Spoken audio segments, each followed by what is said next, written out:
자, 이번에는 57페이지 목적의 사회적 타당성이다 라고 합니다. 자, 목적의 사회적 타당성은 법률행위 목적이 사회적 기본 질서, 즉 반사회적 행위를 해서는 안 된다는 얘기예요. 자, 사회적 타당성이다 라고 하는 말을 한번 되새겨 보면요, 사회적이란 말도 알겠고 타당성이라고 하는 말도 알겠다. 사회적이라는 얘기는 잘 어울려야 된다는 뜻이고요, 타당하다는 얘기는 모든 사람이 긍정할 수 있어야 된다, 뭐 그런 의미거든요. 목적이 사회적 타당성을 갖춰야 된다는 얘기는 법률행위 목적이 법규를 위반하진 않았어도 다른 사람들로부터 손가락질 받아서는 안 된다, 그런 의미가 있어요. 쉽게 이해하면요, 이거에 관해서 우리 민법 제103조에 규정이 있습니다. 민법 제103조에는 선량한 풍속, 기타 사회질서 위반을 내용으로 하는 법률행위는 무효로 한다, 이렇게 돼 있어요. 그래서 그냥 줄여서 선풍기 질서다 이렇게 얘기할 거예요. 선량한 풍속, 기타 사회질서를 위반했답니다. 그럼 이거는 무효로 하겠다라고 얘기를 합니다. 선풍기 질서 위반. 선량한 풍속은 뭐고 기타 사회질서는 뭐냐? 그냥 사회적 타당성이 없다라고 보시면 돼요. 그러니까 강행법규는 위반하지 않았어요. 법규로 제한받지는 않겠지만 통상적으로 보통 사람들이 에이 저거 그리고 손가락질 받는 행위 있죠. 이런 게 선량한 풍속, 기타 사회질서 위반하는 행위예요. 이거는 무효로 합니다. 자, 요 선량한 풍속 기타 사회질서 위반이다 라고 하는 거, 이거 개념이 너무 포괄적이잖아요. 그러니까 우리 옛날에 이런 얘기 있어요. 법이라는 게 코에 걸면 코골이고 귀에 걸면 귀걸이지, 뭐 이런 얘기 합니다. 굉장히 좀 푸념적이고 냉소적인 어떤 태도이긴 한데요, 코에 걸면 코골이고 귀에 걸면 귀걸이다, 그 말의 의미는 뭡니까? 지 마음대로 확대 적용할 수도 있고 축소 적용할 수도 있다라고 하는 거예요. 자, 이거 보세요. 선량한 풍속 기타 사회질서라고 하는 거 도대체 뭐냐? 굉장히 추상적이고 뭐든지 다 갖다 걸면 걸 수 있어요. 그건 선량한 풍속 기타 사회질서 위반인데 무슨 행위든지 다 갖다 걸 수 있거든요. 이런 걸 뭐라고 얘기하냐면 일반 조항이라고 얘기를 해요. 일반 조항이라고도 얘기하고 백지 조항이라고도 얘기를 합니다. 이제 다 갖다 걸렸다. 백지 조항은 백지 위에다가 쓰면 쓰는 대로 그림이 되고 글씨가 되죠. 백지 조항인데 이걸 좀 더 구체적으로 설명하기 위해서 필요한 게 백사조예요. 그래서 백사조는 이 103조를 예시적으로 하나 들어놓은 것이다 라고 해서 이걸 예시조항이라고 합니다. 백사조에는 뭐라고 되어 있냐면 여기 그냥 보세요. 백사조는 당사자의 궁박, 경솔 또는 무경험을 원인으로 현저하게 공정을 잃은 법률행위는 무효로 한다 라고 얘기를 합니다.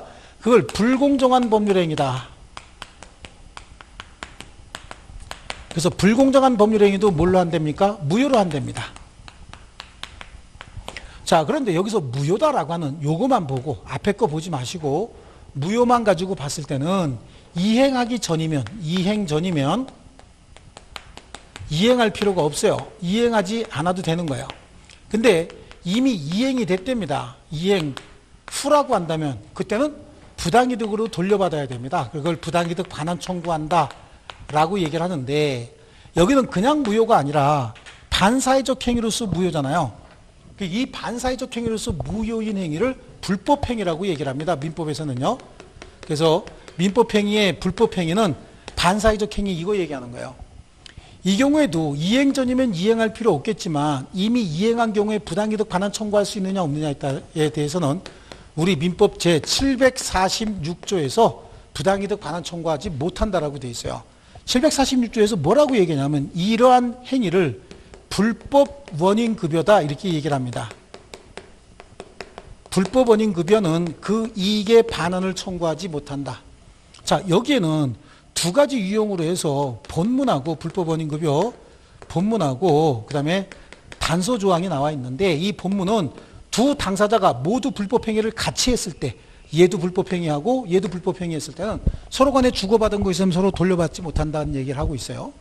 그런데 단서조항엔 불법의 원인이 수익자에게만 있는 경우, 그럼 피해자는 불법행위하지 않았어요. 수익자만 불법행위했답니다. 그럼 얘는 불법행위하지 않았으니까 이건 불법 원인급여가 아니겠죠? 둘 다 불법행위해서 서로 간에 급여가 있어, 주고받은 게 있으면 둘 다 불법 원인급여지만 한 사람은 불법행위했고 한 사람은 불법행위하지 않았대요. 그럼 이 사람은 불법행위하지 않았으니까 이건 불법 원인급여가 아니잖아요. 이 사람은 불법행위 안 했고 이 사람은 불법행위했대요. 그럼 얘가 얘한테 준 건 불법 원인급여잖아요. 하지만 얘는 불법행위 안 했다면서요? 그럼 이건 불법 원인급여가 아니죠? 이건 돌려달라고 하지 못하지만 이건 돌려달라고 해야죠. 불법 원인급여는 그 이익의 반환을 청구하지 못하는 거니까요. 둘 다 같이 불법 원인급여했으면 둘 다 반환 청구할 수 없어요. 근데 한 사람만 불법 행위했고 이 사람은 불법 행위하지 않았다. 그럼 돌려달라고 할 수 있다라고 하는 게 같이 들어가 있어요. 그럼 여기 선량한 풍속 기타 사회질서를 위반한 행위다라고 하는 거 이거 뭐냐는 얘기야. 이거 판례만 해도 한 3만 개가 넘어요. 제가 대충 씌워본 게 한 3만 개가 넘었어요. 이거 다 나와요 시험에. 그런데 걱정할 건 없어요. 왜냐하면 이 선량한 풍속 기타 사회질서 위반을 내용으로 하는 법률 행위는 우리가 이렇게 읽어보면 알아요. 선량한 풍속과 배치되는지 그렇지 않은지 벌써 이렇게 읽었을 때 느낌이 굉장히 안 좋고 기분이 안 좋으면 이건 선풍기 질서 위반한 거예요. 반사회적 행위예요. 그러니까 여기서 시험에 한 문제가 꼭 나와요. 꼭 나오는데 이건 딱 보고서 아 이건 좀 이상한데? 라고 하는 느낌이 있으면 이건 반사회적 행위입니다. 예를 들어서 공무원에게 뇌물을 주고 청탁하는 행위는 장려할 만합니까? 첩계약은 어때요? 첩계약은 장려할 만합니까? 이것도 안 되겠죠? 그래 보험금을 부정 취득할 목적으로 보험을 들었답니다. 이것도 반사회적 행위 맞겠죠? 그렇죠. 일방 당사자가 자신의 우월한 지위를 악용을 해서 상대방에게 뭔가 폭리를 취하는 행위 이것도 반사회적 행위겠죠. 그러니까 반사회적 행위인지 아닌지는 그냥 보면 알아요. 그러니까 여기는 반사회적 행위가 아니다라고 하는 취지의 판례 있죠. 요거하고 좀 특별한 내용의 판례 몇 개 정도만 이렇게 보시면 되는 거예요. 자, 그래서 우리 그 103조에 보니까 선량한 풍속 기타 사회질서 위반을 내용으로 하는 법률행위는 무효다라고 얘기하고 있어요. 그 나머지 설명은 굳이 시험과 관련 없는 설명들입니다. 밑에 있는 판례 한번 볼게요. 그 판례 맨 위에 있는 판례가 103조에 의해서 무효로 되는 반사회질서 행위는 법률행위 목적인 권리 의무의 내용 자체가 선량한 풍속 기타 사회질서에 위반되는 경우 첩계약을 내용으로 하고 있다는 거예요. 그는 계약 자체가 반사회적인 내용이죠. 근데 그 내용 자체는 반사회 질서적인 것은 아니라도 법률적으로 이를 강제하거나 그건 뭐냐면 여러분 혼인할 때 혼인의 자유가 있으면 이혼의 자유도 있어야 되잖아요. 그렇죠? 근데 절대 이혼하지 않겠다라고 하는 약정을 했답니다. 그 약정 반사회적 행위예요. 왜냐하면 혼인의 자유가 있으면 이혼의 자유도 있어야 되고요. 여러분 그런 약정 하셨어요? 안 하셨어요? 안 했어요? 절대 이혼하지 않겠다라고 하는 약속 안 했습니까? 했습니다. 혼인 서약문이 그거예요. 예, 검은 머리 팥불이 되도록 서로 아끼고, 그 뭐 신랑 신부는 그 뭐 죽음이 서로를 갈라놓을 때까지 검은 머리 팥불이 되도록 서로 아끼고 사랑하며 함께 하겠느냐, 이게 절대 이혼하지 않겠다는 약정이잖아요. 이게 무효입니다. 그래서 혼인 서약문들 신혼부부들도 한 1년쯤 지나면 그거 어디 있는지 몰라요. 왜 무효인지 다 알고 있는 겁니다. 본능적으로. 그래, 이게 내용 자체는 반사회적인 내용은 아니잖아요. 그렇죠? 하지만 이것도 무효로 하는 것이고요. 또 법률행위의 반사회 질서적인 조건 또는 금전적 대가가 결부됨에 따라서 반사회 질서적인 성질을 띠는 경우도 있다. 자, 재판에 있어서 증언의 대가로 뭔가 받기로 했다는 거예요. 증언해 주는 대가로. 그 증언해 주는 대가로 가서 받는데 교통비 정도나 내가 일하러 못 나가서 하루 일당 정도를 못 받는다. 그럼 그런 정도 받는 건 가능해요. 그런데 피해자가 저 손해배상으로 받은 금액의 20%를 주겠다, 30% 주겠다, 너무 많이 주는 이런 것들은 다 반사회적 행위인 거예요. 그래서 이게 금전적 대가가 결부됨에 따라서 반사회 질서적인 경우를 포함한다. 그 다음에 그 밑에 있는 판례도 보시면 형사사건에 관한 성공보수 약정. 자, 이거는 지금 일반적으로 행해지고 있는 거예요. 그래서 변호사가 형사 피의자를 변호하면서 구속 적부심 신청해서 불구속으로 풀어주겠다. 아니면 구속된 피의자한테 집행유예로 풀어주겠다. 그러면 얼마 받기로 하는 약정들 있죠. 이런 것들은 반사회적 행위로 보는 거예요. 그건 무효입니다. 민사사건은요. 변호사가 열심히 변론해서 승소하잖아요. 그럼 승소하게 되면 민사사건에 있어서는 자 승소하면 그 뭡니까? 일방 당사자가 돈이 생기죠. 민사사건은 승소하게 되면 그럼 이익이 생긴 범위 내에서 10% 정도 변호사에게 성공보수 약정하는 건 괜찮은 거예요. 그건 반사회적 행위는 아닌데 형사사건에 있어서 변호사의 성공보수 약정은 무효입니다. 왜냐하면 구속된 피의자를 풀어준다 그래서 그 피의자에게 금전적 이익이 갑자기 생기나요? 아니죠. 그 다음에 변호사가 구속된 피의자를 자신 있게 지가 풀어준다. 그러면 판사하고 결탁이 있어야 되잖아요. 그러니까 이건 처음부터 반사회적 행위로 보는 거예요. 아시겠죠? 자, 그 다음에요. 넘겨보십니다. 너무 그게 길게 할 필요는 없고요. 그 세 번째 다음 페이지에 있는 판례가 뭐예요? 보험계약자가 보험금을 부정취득할 목적으로 계약을 체결하는 거, 이거 뭐라 그랬어요? 반사회적 행위라 그랬죠? 예, 이건 무효입니다. 자, 그 유형은 정의관념에 반하는 행위라고 나와 있는데, 이거 그냥 다 읽어보면은 읽을 필요도 없습니다. 난 이거 읽어도 이게 왜 반사회적 행위인지 잘 모르겠다라고 하면 아직 민법 공부할 때가 아니고, 그러면 어디 문고에 가서 초이슬생이라고 하는 책을 사시면 돼요. 초등학교 2학년 슬기로운 생활이라고 하는 책을 사시면, 그래서 그걸 이해할 수 있으면 이건 다 이해가 됩니다. 한번 볼게요. 가에 범죄나 기타 부정행위를 권유하거나 이에 가담하기로 하는 계약. 이게 유효일까요? 무효일까요? 무효겠죠? 중요한 건 나에 있는 이중매매 있죠? 이중매매. 이중매매는 별도로 빼서 설명할 거고 이건 되게 중요합니다. 그 다음에 다에 증언해주는 대가로 교통비 정도를 받기로 한 약정은 유효겠지만 너무 많은 급부를 받기로 한 건 무효라고 얘기를 했죠. 그 다음에 오른쪽에 보면 윤리적 질서에 반하는 행위다. 일부 일처제 친자 간의 윤리, 성도덕을 위반하는 건 반사회적 행위라서 무효입니다. 첩계약은 무조건 무효죠. 첩계약은 무효고요. 부부 또는 친자 등의 동거는 당연한 관계다. 자, 그래서 자가 동거하지 않을 것을 제3자에게 약속하는 계약. 말이 어려운데, 자, 자가 부모와 또는 모와 동거하지 않겠다라고 하는 계약 있죠. 이건 무효입니다. 이게 언제 했냐면 우리 여기 어머니들 반성하셔야 되는 거예요. 여기 아들이 결혼을 하는데 아들이 홀어머니를 모시고 삽니다. 홀어머니 모시고 사는데 그 며느리 즉 장모 될 분이 며느리 집에서 사위를 불러다가 각서를 받아요. 혼이 나면 부모 모시고 살 거냐 안 살 거냐. 그러면 그 사위 될 사람이 부모 모시고 산다. 그럼 결혼 못 시킨다야. 그러니까 결혼하기 위해서 뭐라고 썼죠? 어머니 안 모시고 산다고. 이게 모자 간의 부동거 약정이에요. 예, 이런 것들은 무효입니다. 선량한 풍속 기타 사회질서를 해치고 있죠. 그 다음에 자가 부모를 상대로 불법행위에 의한 손해배상 청구하는 거 있잖아요.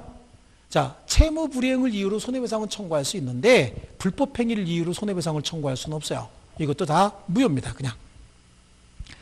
그 다음에 거기 개인적 자유를 심하게 제한하는 행위라고 하는데요. 일생 동안 혼인하지 않겠다. 또는 혼인하면 퇴직하겠다. 옛날엔 그런 거 있었죠. 네, 또 이런 거 있어요. 조금 아까 말씀드린 것처럼 평생 이혼하지 않겠다 이런 거 있죠. 이거 다 무효고요. 나에 있는 내용도 가끔 나옵니다. 정당한 범위 내에서 영업을 금지하는 계약은 유효지만 영업의 자유나 기타 거래 활동을 극도로 제한하는 행위는 무효다. 자, 이거는 뭘 얘기하는 거냐면, 자, 예를 들어서요. 우리 회사에서 퇴직 후에 절대 회사의 재직 중에 했던 업무와 동일한 업무는 종사하지 않겠다. 자, 이건 왜 생긴 거냐면 회사에서 10년, 15년 동안 잘 훈련시킨 근로자가 자기 그 회사에서 가지고 있던 그 거래처 다 끌고 나와갖고 똑같은 회사를 하나 차려보세요. 그럼 기존에 있는 회사가 반토막이 돼버리죠. 그러다 보니까 직원들에게 그 근로계약 쓰면서 우리 회사에서 퇴직 후 동일 업종에 종사하지 않겠다라고 하는 각서를 받아요. 근데 그 각서가 동일 업종의 경업이라고 하거든요. 업종 경쟁을 뭐라 그래? 경업이라고 얘기해요. 경업. 이 경업 제한이 우리 판례 3년에서 5년 정도 이거는 유효라고 해요. 근데 영구히 경업을 제한하는 건 이건 무효라고 합니다. 직업 선택의 자유를 제한하고 있다라고 하는 거예요. 그래서 적정한 정도다라고 하면 이거는 유효해요. 경업 제한 자체가요. 자, 그 다음에 생존의 기초가 되는 재산 처분행위 밑에 지나치게 사행적인 행위 있죠. 도박장에서 도박자금 빌려주는 행위. 이거 당연히 무효겠죠. 그래서 우리 이런 얘기 있어요. 도박빚은 안 갚아도 된다라고 하는 거 있죠. 도박빚은 안 갚아도 된다. 그 근거가 이 103조에 있는 거예요. 사행적인 행위 얘기하는 거죠. 자, 그런데 이 경우에 또 주의해야 될 게 하나가 있습니다.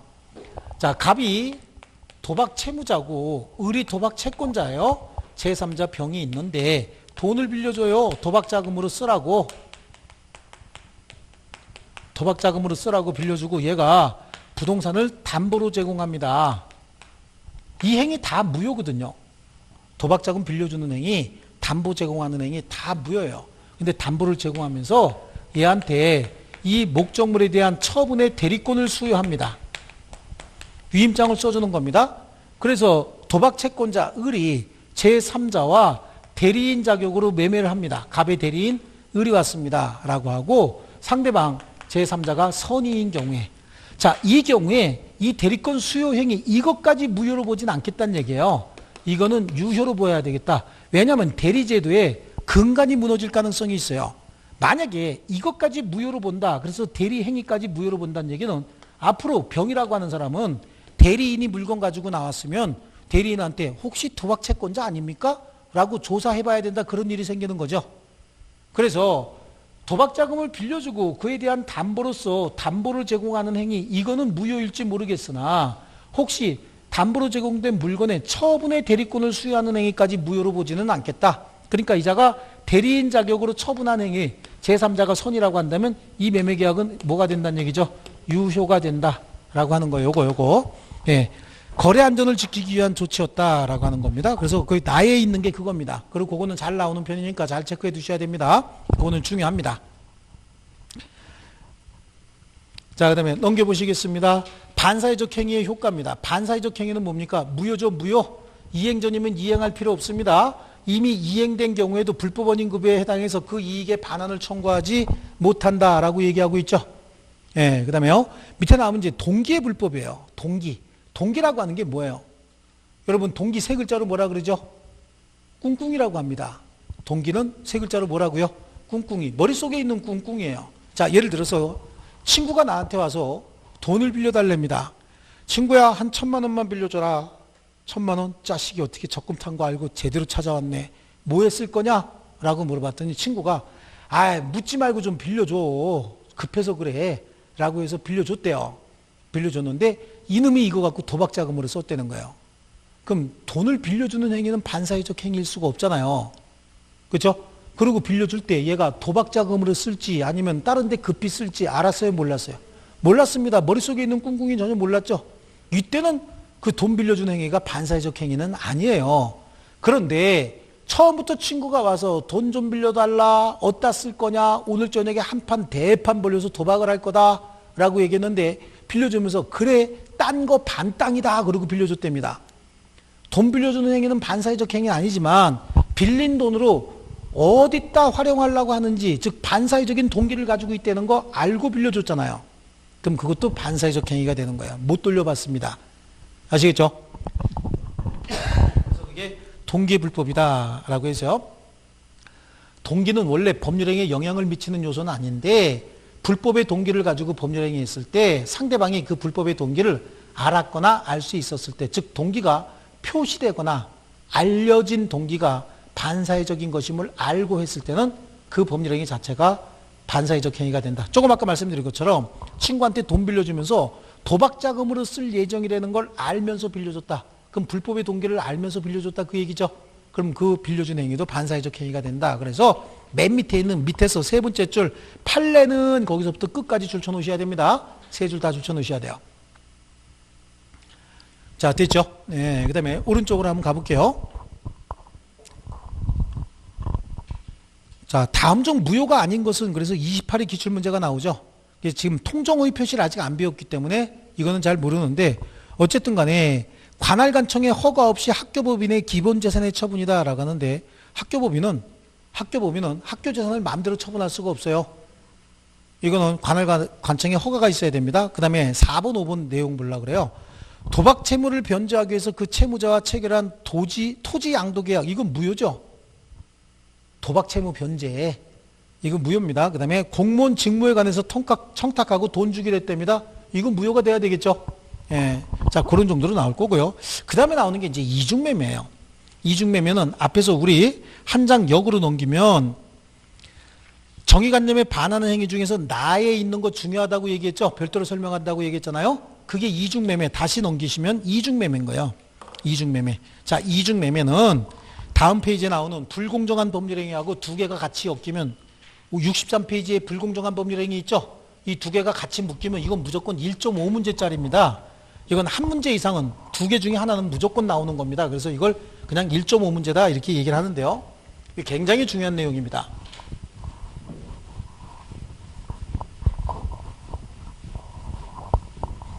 이중매매는 말 그대로 두 번 팔아먹었다 그 얘기죠. 예, 매매를 두 번 했다라고 하는데요. 어떻게 매매를 두 번 할 수 있었을까요? 먼저 갑이 가지고 있는 토지를, 갑이 자기 소유의 토지를 을과 매매 계약을 체결합니다. 갑이 자기 토지를 을과 매매를 합니다. 매매를 해서 소유권 이전 등기 해줄 의무가 발생을 해요. 의무가 발생했음에도 불구하고 이를 이행하지 않고 똑같은 토지를 다시 병과 매매를 합니다.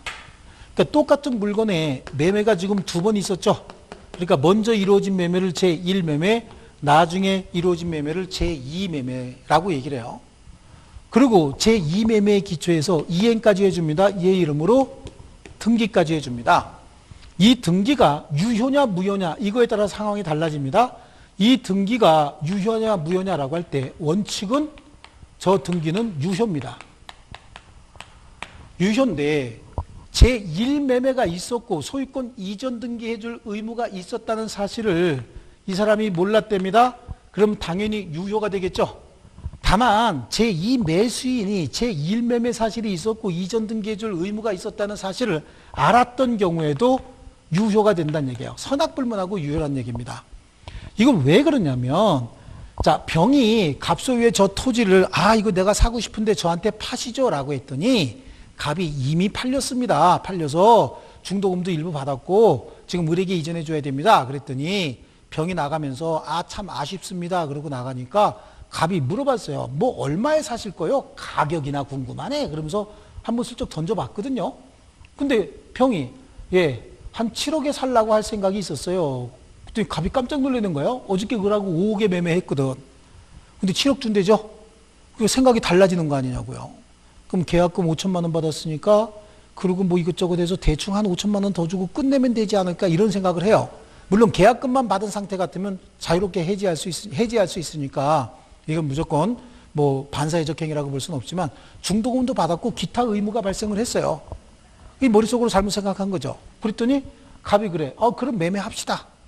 그럼 병이 그럴 수 있잖아요. 을한테 팔았고 이전해줄 의무까지 있다면서요. 그럼 갑이 이렇게 얘기합니다. 그건 제가 알아서 할 테니까 합시다. 그리고 매매했대요. 그럼 병 입장에서 저건 못 살 이유가 없죠. 그래서 제2매매는요.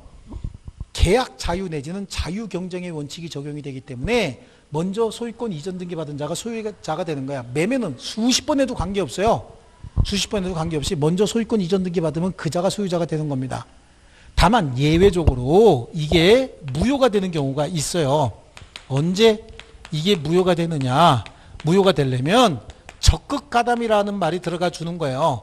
여기서 적극가담이라고 하는 건 갑이 을에게 이전해줄 의무가 있음에도 불구하고 얘한테 다시 양도하는 이 행위는 이거 배임행위잖아요. 그렇죠? 이 배임행위를 얘가 잘 알면서 적극적으로 요청까지 했다는 거예요. 이렇게 되면 이게 알고 요청했을 때 매도인의 배임행위에 적극 가담했다고 얘기를 하는 거예요. 이때는 뭐가 된다고요? 무효가 된다. 이 무효는 절대적으로 싹 다 무효거든요. 반사회적 행위로서 무효예요. 그래서 이 무효를 기초로 병이 제3자 정에게 다시 양도했답니다. 양도했어도 그리고 얘는 선이면서 무과실이다 라고 하더라도 권리 취득할 수 없습니다.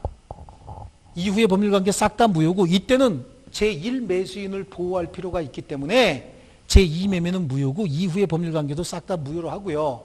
자, 이때는 두 사람이 서로 공모에 의해서 반사회적 행위한 거잖아요. 이게 무효일 때는요. 자, 이때는 둘이 공모해서 반사회적 행위를 했기 때문에 갑도 을에게 매매대금 받은 갑, 병 서로 간에 부당이득 반환 청구할 수 없어요. 부당이득 반환 청구할 수 없다는 얘기는 소유권에 기한 반환 청구도 허용하지 않는다. 물권적 반환 청구, 어떠한 형태의 반환 청구든 일체 허용하지 않겠다라고 하는 겁니다. 자, 이게 이중매매의 효과인데요. 자, 이중매매, 제1매매에 있었고 제2매매에 있었다. 제2매수인 기준으로 4개 정리하는 겁니다. 제2매수인 기준으로 제2매매는 원칙이 뭡니까?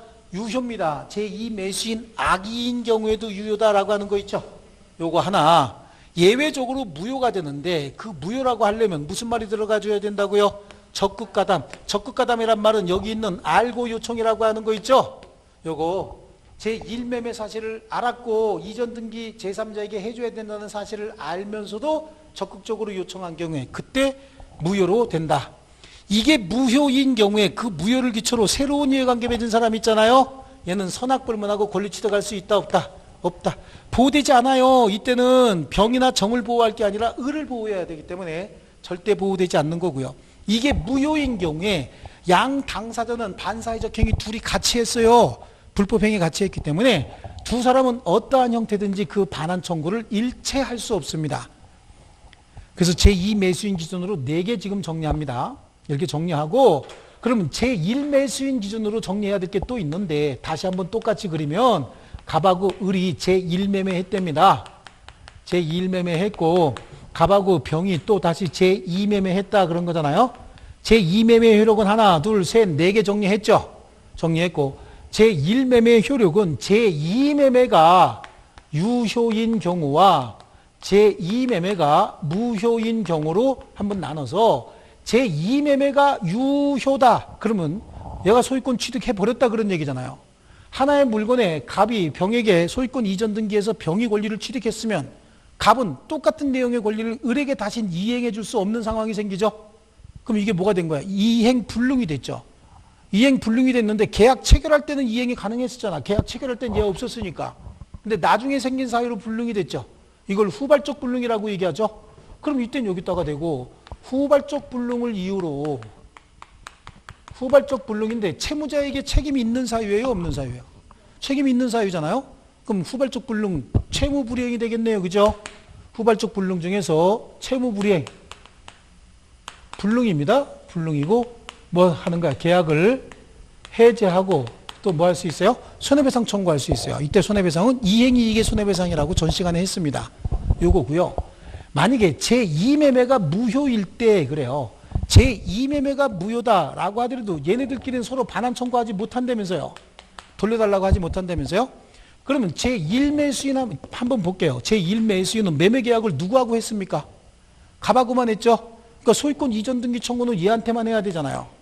여기다는 할 수 있지만 여기다가는 직접 할 수 있어요? 없어요?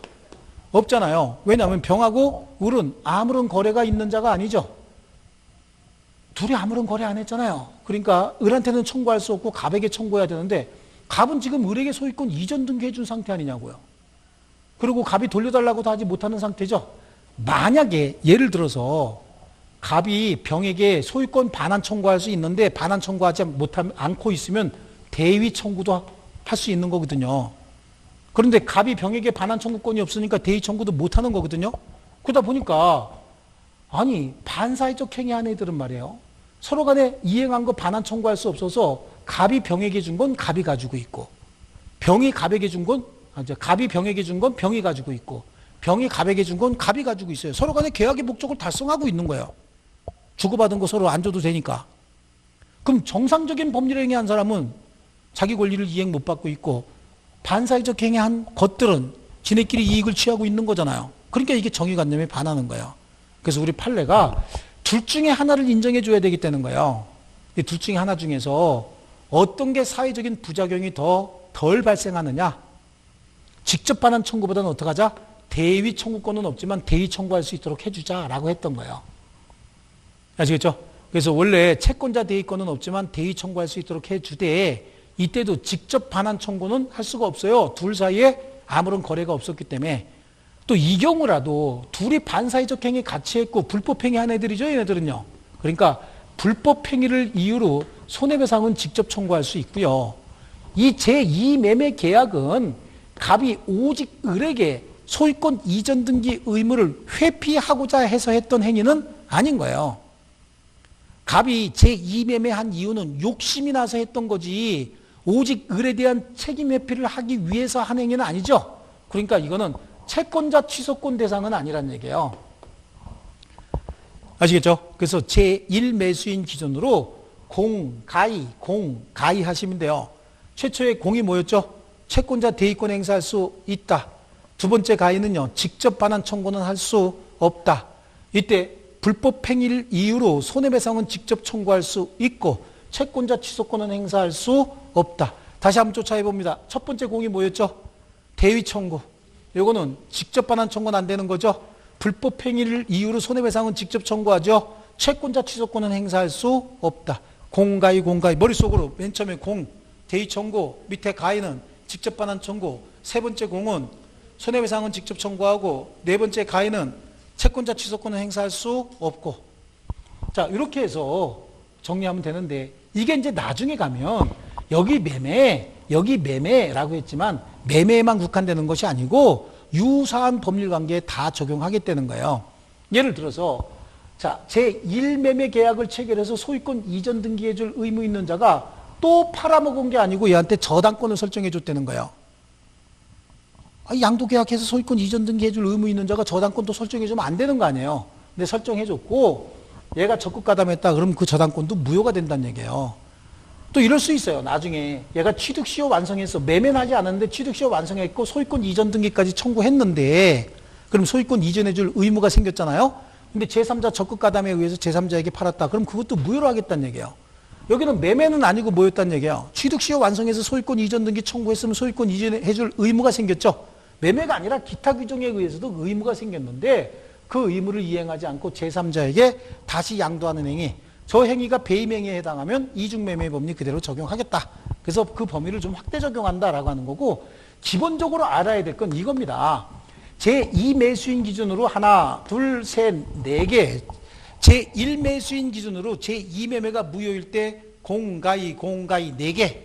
그래서 네 개씩 이렇게 정리하는 게 중요한 겁니다. 아시겠죠? 예, 좋습니다. 이렇게 해서 정리하면 이중매매 정리가 끝난 겁니다. 그 밑에 우리 61페이지의 중간에 있는 판례에 이중매매가 반사회적 행위로서 무효가 되기 위해서는 매도인의 배임행위와 매수인이 매도인의 배임행위에 적극 가담한 행위로 이루어진 때 그 적극 가담이란 매수인이 다른 사람에게 매매 목적물이 매도된 것을 안 것만으로는 부족하고 적어도 그 매도 사실을 알고 매도를 요청해야 된다. 여기 알고 요청, 이게 적극 가담이라고 얘기했죠. 적극 가담이란 말이 들어가려면 알고 요청 두 가지가 다 들어가 줘야 되는 겁니다. 자, 됐습니다. 이게 이중매매고요. 자, 거기 다음 페이지 보면 양쪽 가로 3번에 나와 있는데 이중매매와 유사한 법률관계 확대 적용한다고 얘기했어요. 여긴 반드시 매매에만 국한되는 거 아닙니다. 여기도 매매 국한되는 거 아니에요. 이전해줄 의무 생긴 자가 다른 법률 행위했다. 거기에 적극 가담했다. 이거 다 적용하는 거야. 이전해 주려면 완전한 권리를 이전해 줘야 되는데 중간에 제한 물건을 설정해 주기로 했다. 그럼 완전한 권리 이전 못 해주는 거잖아요. 이때 다 적용하겠다. 그런 거고요. 자, 그 다음에 우리 28에 나왔던 문제 그대로 하면 되는 거예요. 거기에 을은 여기 지금 갑은 자신의 부동산을 을에게 매도하고 계약금과 중도금까지 받았답니다. 그럼 이전해 줄 의무가 생겼는데 그 후 병이 갑의 배임행위에 적극 가담해서 갑과 X부동산에 대한 매매계약을 체결하고 자기 명의로 소유권 이전 등기까지 했답니다. 자, 이때 을은 병에게 소유권 이전 등기를 직접 청구할 수 있어요, 없어요? 을은 병에게 직접 이전 등기 청구할 수 없죠? 요거 안 된다 그랬잖아요. 요거. 직접 반환 청구할 수 없다 그랬잖아요. 이 두 번째 가위 이거예요. 을은 병에 대하여 불법 행위를 이유로 손해배상 청구할 수 있어요, 없어요? 요거 있다 그랬죠? 직접 할 수 있고요. 갑은 계획 금액, 배액을 상환하여 을과 체결한 매매 계약을 해지할 수 없다. 왜? 중도금까지 받았거든요. 중도금 받기 전까지만 가능합니다. 이건 이제 매매를 배우면 알게 되는 거고요. 병명의의 등기는 갑이 추인하더라도 유효가 될 수 없다. 왜냐하면 반사회적 행위로서 무효는 추인도 인정되지 않습니다. 무효행위 전환도 인정되지 않습니다. 그 다음에 5번에 만약 선의의 정이 X부동산을 병으로부터 매수하여 이전 등기 받은 경우에 정은 갑과 병 사이의 매매의 유효를 주장할 수 없습니다. 얘는 선의가 됐든 악의가 됐든 무조건 과실이 있든 무과실이든 무조건 권리 취득할 수 없는 자죠. 그래서 취득할 수 없습니다. 이중매매고요. 그 다음에 이제 불공정한 법률행위 한번 하시죠. 104조에 당사자의 궁박, 경솔 또는 무경험으로 인하여 현저하게 공정을 잃은 법률행위는 무효로 한다. 오호, 당사자의 궁박, 경솔, 무경험이 있었고 현저하게 공정을 잃었다. 여기서 현저하게 공정을 잃었다는 얘기는 한쪽은 너무 많이 주고 한쪽은 너무 조금 줬다 그런 얘기예요. 급부는 이따만큼 있었는데 반대급부는 요거밖에 없었다 그런 얘기죠. 예, 급부와 반대급부 사이에 현저한 불균형이 있었다. 불균형이 있었어요. 한쪽이 너무 많이 줬다 그 얘기입니다. 불균형이 있었다. 그런데 객관적인 가치가 불균형이 있어야 돼요. 거기다가 주관적이라고 하는 건 민법에서 나오면 다른 법에서도 마찬가지예요. 주관적이다라고 하는 말이 나오면 무조건 뭐죠? 개인적으로 그런 뜻이에요. 객관적이라고 하는 건 누가 봐도 그런 뜻이고, 주관적이다라고 하는 건 표의자 그 사람 개인적인 요건을 얘기하는 겁니다. 주관적인 요건이 이렇게 많이 준 사람은 궁박해야 됩니다. 또는 경솔한 상태이어야 됩니다. 또는 무경험 상태에 있어야 된다라고 하는 거예요. 그래서 궁박했거나 경솔했거나 무경험 상태에 있어야 되는데, 여기서 얘기하는 이 궁박은 경제적 원인일 수도 있고요, 신체적 또는 정신적 원인일 수도 있어요. 이게 계속적이든지 아니면 단기적이든지 관계없습니다. 어떠한 형태의 궁박이든 다 인정하겠다는 얘기예요. 궁박은 갑자기 닥친 어려움으로 무슨 일을 해야 될지 잘 모르는 심리 상태 있죠. 이렇게 해야 될지 저렇게 해야 될지. 우리가 보통 얘기 많이 하는 게 뭐죠? 요즘에 정신적으로 뭐에 빠진다 그래요? 그렇죠. 멘붕에 빠진다고 얘기하죠. 예, 그래. 그런 상태에 빠진 걸 궁박이라고 얘기를 하는 거예요. 그 다음에 경솔했다라고 하는 거. 경솔했다는 얘기는 보통 사람이 보통 주의만 기울이면 알 수 있는 상태를, 그 주의를 기울이지 않아서 모르고 있는 상태를 경솔이라고 얘기하는 거예요. 가볍게 움직인다, 우리 경솔하다 이렇게 얘기하잖아요. 조금 좀 주의를 기울이고 신경 쓰면 될 걸 그걸 기울이지 않았다. 그 다음에 무경험이다라고 하는 건 일반적 사회 경험의 부족을 의미하는 거예요. 해당 영역에 있어서 경험 부족이 아니라 사회 전체의 일반적 경험 부족을 얘기하는 거죠. 여러분도 사회 경험이 꽤 많으십니다. 하지만 모든 영역에 있어서 다 경험이 있을 수는 없는 거잖아요. 해당 영역에 있어서 경험은 없을지 모르겠지만 일반적 사회 경험이 많으면 무경험자라고 보지 않습니다. 이 궁박이나 경솔이나 무경험은 하나만 있으면 되는 거지 다 있을 필요는 없습니다. 이거 세 가지 다 갖춘 사람은 숨도 쉬지 말고 살아야 됩니다. 사실은요. 그렇죠? 이거 하나만 있으면 되는 것이고, 이 행위를 본인이 직접 하지 않고 혹시 대리인이 했을 때는 궁박은 본인을 기준으로 판단하고, 경솔이나 무경험은 법률행위 직접 할 때 필요한 거니까 이거는 대리인을 표준으로 판단한다라고 해서 이건 단순한 암기가 훨씬 더 쉽습니다. 궁본, 경무대 이렇게. 궁박은 본인, 대리인으로 대리행위가 있었을 때요. 경솔, 무경험은 대리인을 표준하여 결정한다라고 하는데, 우리 백사조에는 여기까지만 나와 있지만 우리 판례가 추가적으로 상대방에 대한 요건을 필요로 합니다. 상대방에 대한 요건은 폭리의 악의가 있어야 된다라고 얘기를 해요. 여기서 폭리의 악의는 상대방이 이러한 심리 상태를 알고 이용하려는 악이다라고 하는 거예요. 그래서 알고 이용하려는 악의, 이렇게까지 객관적인 요건과 주관적인 요건과 상대방에 대한 요건이 모두 다 갖춰졌다라고 하면 이거는 무효로 하는 거예요. 이건 무효로 한다라고 해요. 자, 그럼 이게 무효로 되기 위해서는 누군가가 급부와 반대급부 사이에 현저한 불균형, 주관적으로 궁박, 경솔 또는 무경험, 상대방의 폭리의 악의를 다 입증해야 됩니다. 누가? 무효를 주장하는 자가 다 입증해야 되는 거야. 아무것도 추정되는 게 없습니다. 아무것도 추정되는 게 없기 때문에 추정되지 않는다는 얘기는 무효를 주장하고 싶은 자는 모두 다 입증해야 된다. 뭐 객관적인 요건도 입증해야 되고 주관적인 요건도 입증해야 되고 상대방에 대한 요건도 무효를 주장하는 자가 싹 다 입증해야 됩니다. 그렇게 해서 무효가 됐다. 그럼 이 무효는 절대적 무효입니다. 무효행위 추인 인정하지 않습니다. 무효행위 전환은 어떻게 될 것이냐라고 하는데, 무효행위 전환은 최근에 판례가 인정해 준 게 있어요. 그래서 요거는 좀 특이한 내용이고 그래서 시험에 자주 나오는 내용이에요. 무효행위 전환 쪽에서 공부합니다. 무효행위 전환은 인정해 준 사례가 있다. 반사회적 행위로서 무효인 경우에는 그 무효행위의 추인이 인정되지 않는다. 이것도 무효행위 추인 쪽에서 공부할 건데, 이 내용은 무슨 내용이냐. 무효행위를 추인한다는 얘기는 나중에 무효의 원인이 종료되고 난 다음에 이게 무효였지만 유효로 하겠다라고 하는 의사표시를 하게 되는 거거든요. 근데 반사회적 행위로서 무효인 경우엔 무효의 원인이 종료될 수 있어요, 없어요? 없습니다. 첩계약을 체결했으면 그 첩은 영원히 첩인 것이지 첩이 갑자기 처가 될 수 있나요? 느낌이 잘 안 오시는구나. 자, 어쨌든 그렇습니다. 무효행위 추인은 인정되지 않는다. 왜? 그 원인이 종료될 수 없기 때문에 그래요. 반사회적 행위로서 무효인 경우에. 자, 그러면 이거 어디다 적용할 것이냐라고 하는 문제인데, 이 적용은 유상행위에는 적용하는 거예요. 유상행위라고 한다면 계약이 됐던 단독행위가 됐던 유상행위에는 적용합니다. 그런데 혹시 무상행위에는 적용하지 않는다고 얘기합니다. 무상행위는 뭐가 있어요? 증여 또는 기부. 증여나 기부 같은 경우는 원래 일방 당사자가 주고 상대방은 아무것도 안 받는 거. 처음부터 급부와 반대급부 사이에 불균형 자체를 목적으로 하고 있는 거거든요. 그래서 여기에는 적용하지 않겠다고 합니다. 또 경매와 같은 행위에도 적용하지 않겠다라고 얘기를 해요. 여기에도요. 경매 마찬가지예요.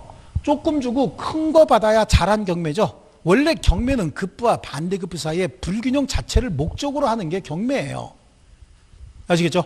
그래서 경매도 적용하지 않겠다라고 얘기를 합니다. 자, 여기를 한번 잘 들여다봅니다. 궁박, 경솔, 무경험에 의해서 이렇게 많은 재산을 뺏긴 자는 피해자입니다. 얘는 가해자죠? 수익자예요. 여기서 불법행위는 얘가 불법행위한 건 아니잖아. 얘는 불법행위의 피해자죠. 피해자고 여기가 불법행위했죠. 그럼 얘는 자기가 을에게 준 그 부당이득 반환 청구할 수 없는 거예요. 반사회적 행위했어요. 하지만 얘는 반사회적 행위한 애가 아니죠. 그러니까 부당이득 반환 청구할 수 있는 겁니다. 혹시 폭리자와 새로운 이해관계 맺은 자가 이때입니다. 얘는 선악불문하고 무조건 권리 취득할 수 있다 없다? 없다야. 왜냐하면 누구 보호해야 돼요? 이 사람 보호해야 되죠, 여기서는요. 그래서 반사회적 행위한 자와 새로운 이해관계 맺은 자 보호되지 않습니다. 여기도 마찬가지죠. 반사회적 행위한 자와 새로운 이해관계 맺은 자가 보호되지 않는 이유는 이 사람을 보호해야 되잖아요. 아시겠죠? 그래서 요거 두 개는 지금 요거 두 판을 그릴 줄 알면, 이 칠판에 있는 거 한 판을 그릴 줄 알면 1.5 문제를 맞는 겁니다.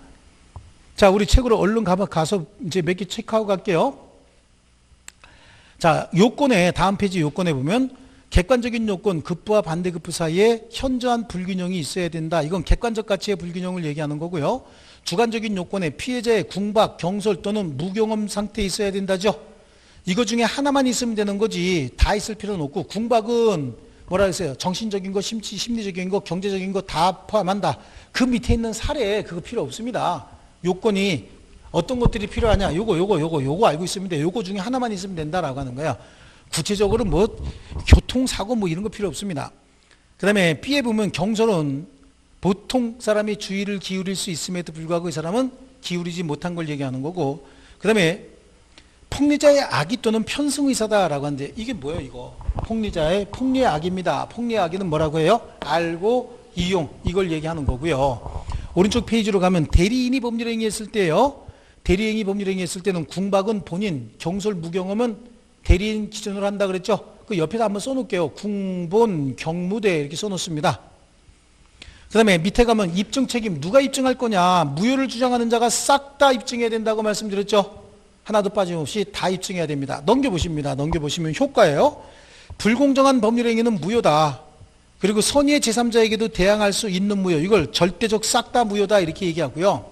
그 다음에 양쪽 가로 2번에 이미 이행이 됐을 때 폭리자만 반사회적 행위했으니까 얘는 부당이득 반환 청구할 수 없고, 즉 피해자는 반환 청구할 수 있다라고 하는 거고요. 3번이 뭐예요? 무효행위 추인은 인정되지 않아도 무효행위 전환은 인정하겠다라고 얘기를 합니다. 적용범위, 그래, 적용범위는 유상행위에는 다 적용합니다. 하지만 무상행위와 경매는 적용하지 않는다라고 하는 게 지금 설명이 나오고 있습니다. 자, 실제로 이제 책에도 다 나와 있지만 요약된 이 부분을 집에 가셔서 혼자 뭐 사진을 찍든 어디 가든 집에 가셔서 혼자 순서대로 한번 이렇게 그려보시는 거예요. 그려보시면 요거 이중매매하고 불공정한 법률행위 이거를 그릴 줄 알면, 칠판에서 혼자 이렇게 그리면서 설명할 줄 알면 한 10분 정도 연습하면 될 겁니다. 그럼 무조건 1.5문제 맞은 겁니다. 각각 2문제 나올 수도 있고 이 중에서 한 문제 무조건 나옵니다. 아시겠죠? 쉬었다가 우리 법률행위 해석하겠습니다.